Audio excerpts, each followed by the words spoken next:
Okay, hi, I'm Wendy Sanderson. I'm going to give you a little bit of background to me because I took quite an unusual route with my journey. But basically, for 7 years now, my full-time job is a minister in the church.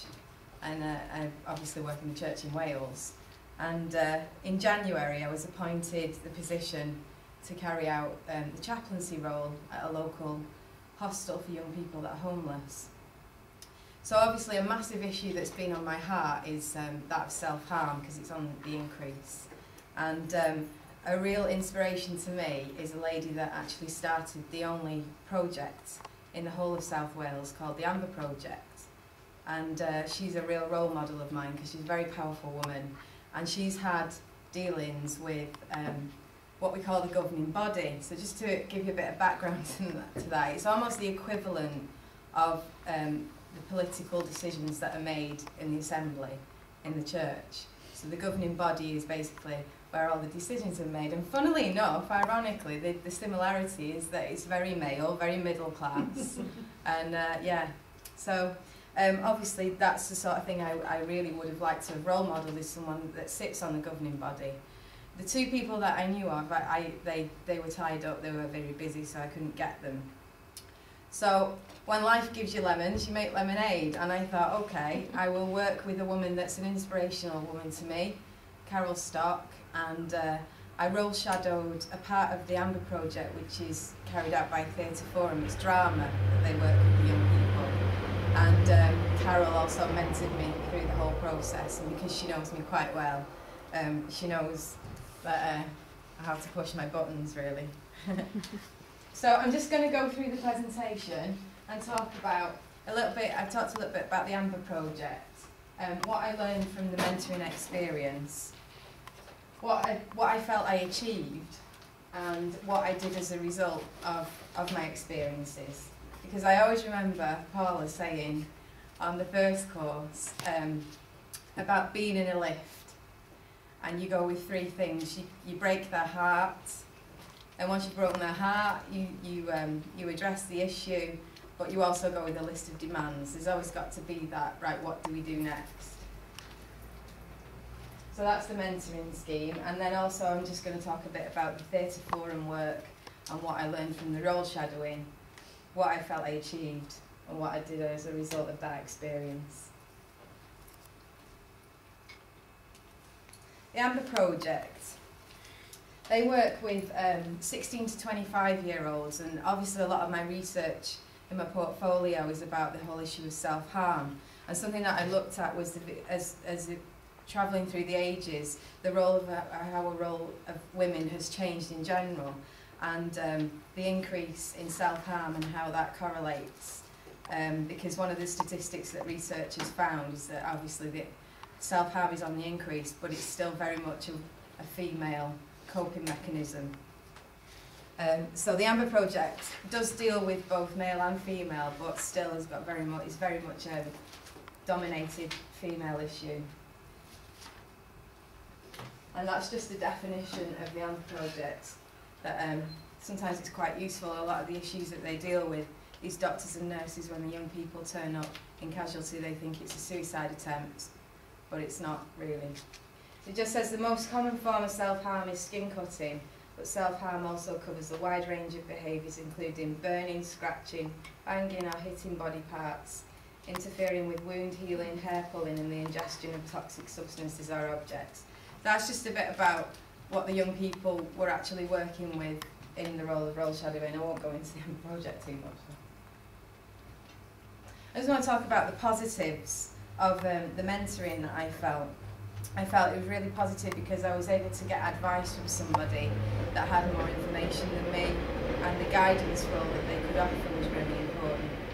I also got the chance to talk through things that maybe spur of the moment I wouldn't have thought that were clear to me, and also a different perspective because it's 2 eyes rather than 1.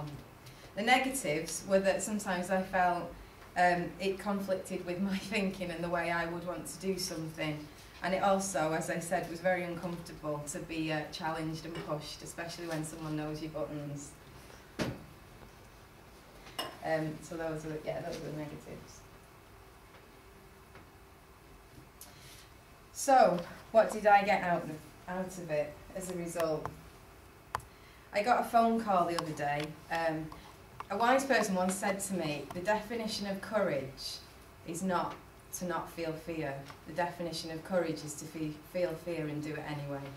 And I think for me, the end result of working with the whole mentoring process, I got a phone call a few months ago from, I call it the Vicar Factory, but basically where they train vicars in training, and they asked me if I'd take a student.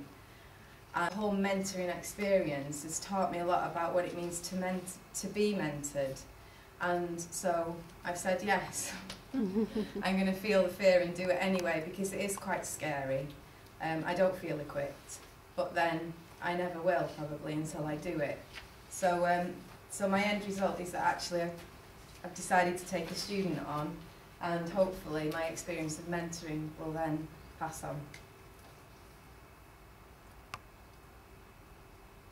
So, role shadowing.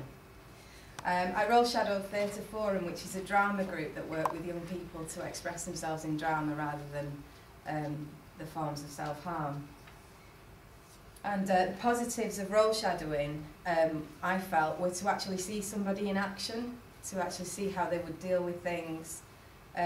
Again, someone to clarify things on the spot as they happen. It's not textbook, it's real life. Less responsibility if I get something wrong as well.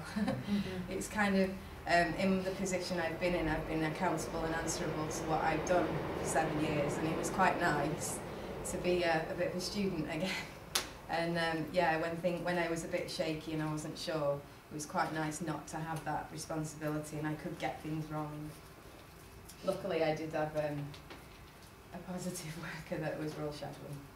My negatives, I felt it quite difficult to try and get my mind around a different set of structures within the Theatre Forum and how they worked, the policies and procedures, and also to having to work to how somebody else would work when you have different ideas. But I think that's good frustration.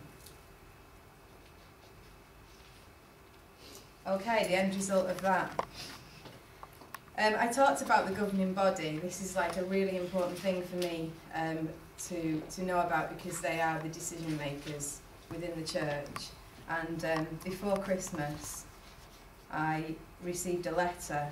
I spoke to a number of women who I found, as I was role shadowing, that actually sit on the governing body, and they suggested that I put my name forward. So I did, not really thinking that I would get anywhere, and before Christmas I got a letter saying that I'd been nominated and elected onto the board.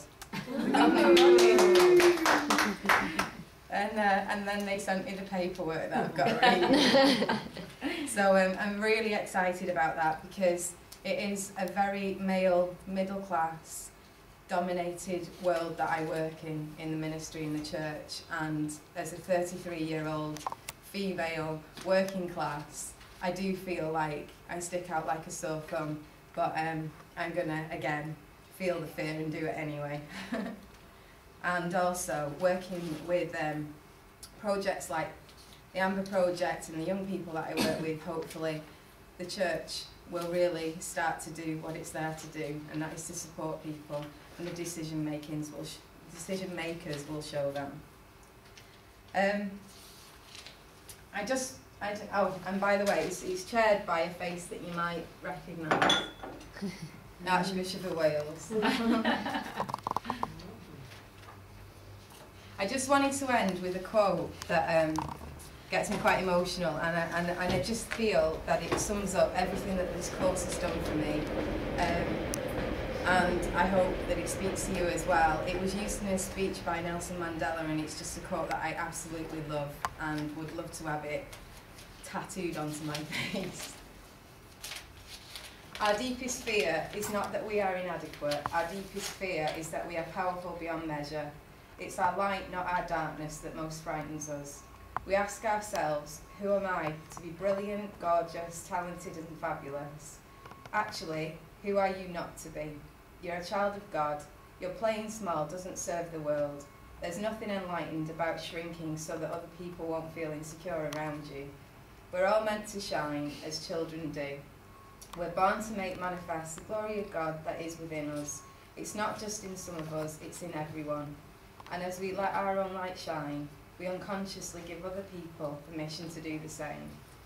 As we are liberated from our own fear, our presence automatically liberates others. Thank you for listening.